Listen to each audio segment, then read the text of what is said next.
28 iunie, creșterea pensiilor cu 15% a fost declarată neconstituțională. Directorul Departamentului pentru Relații Externe și purtătorul de cuvânt al fondului, Carolyn Atkinson, a declarat că autoritățile de la București au reușit să identifice măsuri alternative care să compenseze veniturile care nu vor mai intra la buget în urma renunțării la micșorarea pensiilor. Autoritățile române au identificat măsuri alternative față de prevederile inițiale ale scrisorii de intenție. Luăm în considerare pachetul integral de măsuri care pot duce la îndeplinirea obiectivelor fiscale pe care și le-au stabilit autoritățile române. Autoritățile române au demonstrat o atitudine fermă față de realizarea programului lor economic sprijinit de acordul stand-by prin identificarea rapidă a unor măsuri compensatorii după decizia Curții Constituționale. Bordul FMI va lua o decizie privind cea de-a 5-a tranșă din împrumutul acordat României. Potrivit mecanismului de funcționare a fondului, o tranșă aprobată este virată în maximum 48 de ore țării beneficiare.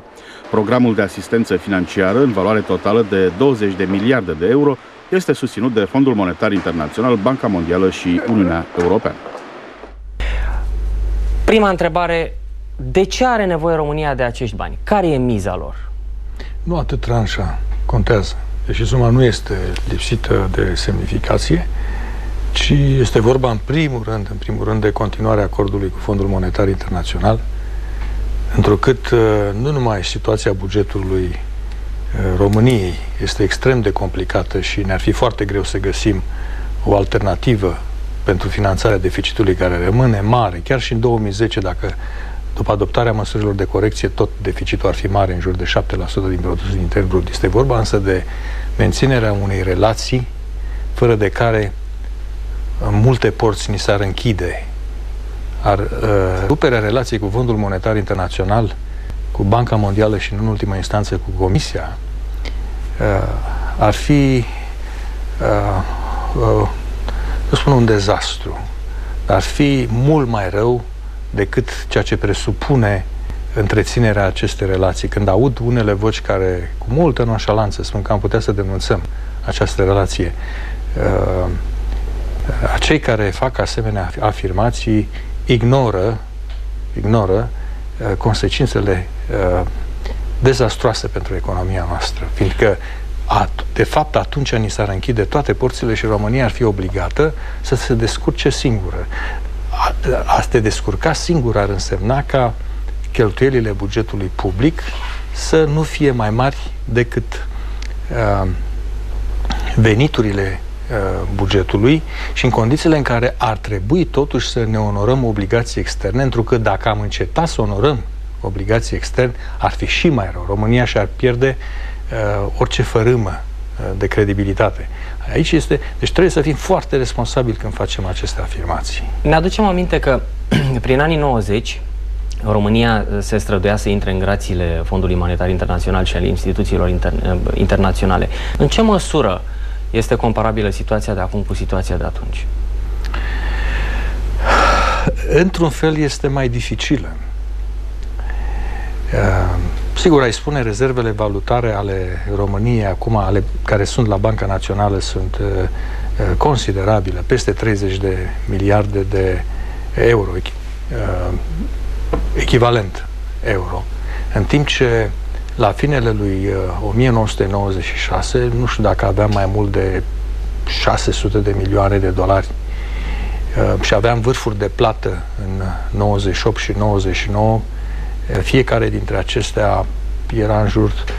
Un vârf de plată a fost în jur de 2,8 miliarde de dolari, al doilea vârf de plată a fost de circa 3,2 miliarde de dolari. Ca stare economică generală, ca mers al economiei. Nu, starea economică, atunci însă economia mondială nu era, sau economia occidentală nu era în recesiune.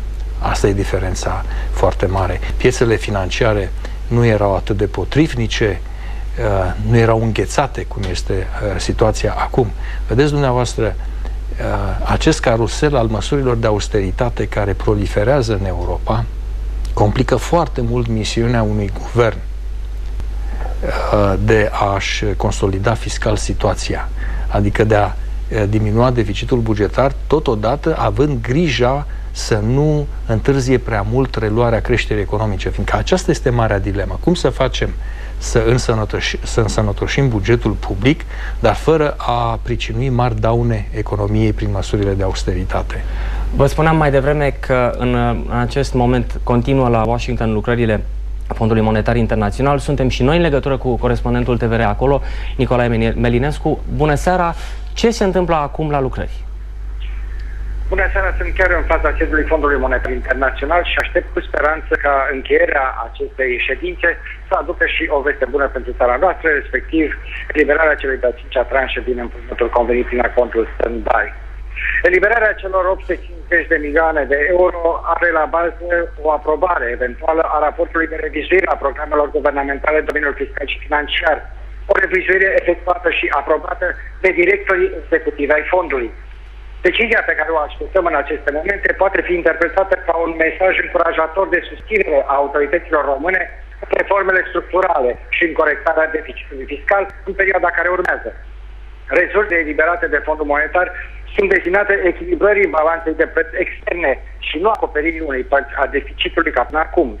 Potrivit declarației reprezentantului României în Consiliu, Mihai Tănăsescu, aprobarea celei de-a 5-a tranșe ar fi un mesaj foarte clar către piețele de capital, piețele internaționale, care dovedește că România își continuă drumul de restructurare, având în spate susținători de forță, cum sunt Fondul Monetar Internațional, Banca Mondială și Comisia Europeană. Mihai? Mulțumesc.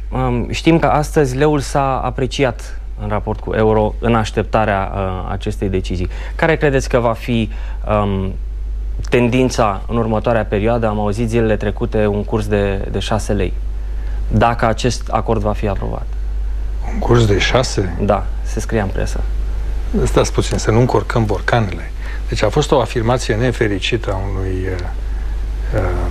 consilier de la unui director de la Banca Națională, a cărui gură a fost slobodă și n-a înțeles că nu e la un simpozion științific, dincolo de faptul că a spus o prostie.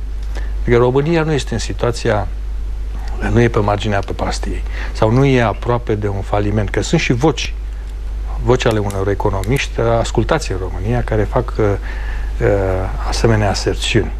Vă întrerup o secundă pentru că s-a discutat mult pe marginea falimentului și avem exemplul Greciei. Ce înseamnă falimentul unei țări? Haideți să revenim, că vedeți dumneavoastră evocați situația de astăzi și imediat ați sărit la acea cifră de 6, care dacă s-ar produce așa ceva, într-adevăr, de fapt, acolo am de a face nu numai cu un derapaj, cu o prăbușire a leului, care n-ar avea nicio susținere din partea Băncii Naționale, ar însemna că, de fapt, Banca Națională și-a epuizat capacitatea de a interveni, ar însemna că nu mai avem politică fiscală, practic că nu avem guvern. N-avem guvernare, deci o țară neguvernată. Suntem departe de o asemenea situație. Eu nu spun că este ușor și că este nevoie, eu spun că totodată că este nevoie de sacrificii și că nu e suficient ce face guvernul în momentul de față. Acest program de consolidare fiscală pentru a mări șansele ca durerile să fie mai mici și totodată și a mări șansele de a grăbi refacerea economiei, are nevoie de două componente majore. Una este reprezentată de un program strategic. Așa cum guvernul se străduie să găsească, s-a gândit la măsuri de consolidare fiscală, așa ar trebui să se gândească la mult mai mult în privința și să facă în privința absorpției fondurilor europene. Vedeți dumneavoastră, este singurul piston, singurul motor pe care îl avem, tip măsuri active, adică de a face ceva pentru a energiza economia românească, pentru a introduce lichidități, mai ales că este vorba de bani nerambursabili și aici este vorba anual de miliarde, echivalentul a miliarde de euro. Al doilea program, și s-au adoptat unele măsuri, am văzut, a fost și o ședință a XAT-ului, a Consiliului Suprem de Apărare a țării, dar eu aș vrea, sentimentul meu este că avem nevoie de o legislație mult mai severă. Nu e suficient să se confiște marfa contrabandiștilor. Și ați văzut și dumneavoastră. Și e foarte bine ce se face. Această marfă trebuie acum să fie folosită, să nu fie arsă, să fie folosită dacă este de calitate acceptabilă pentru a ajuta sinistrații, populația țării. Dar avem nevoie de o legislație atât de severă, așa cum în Statele Unite, de pildă, serviciul intern de urmărire a veniturilor este Internal Revenue Service, IRS-ul.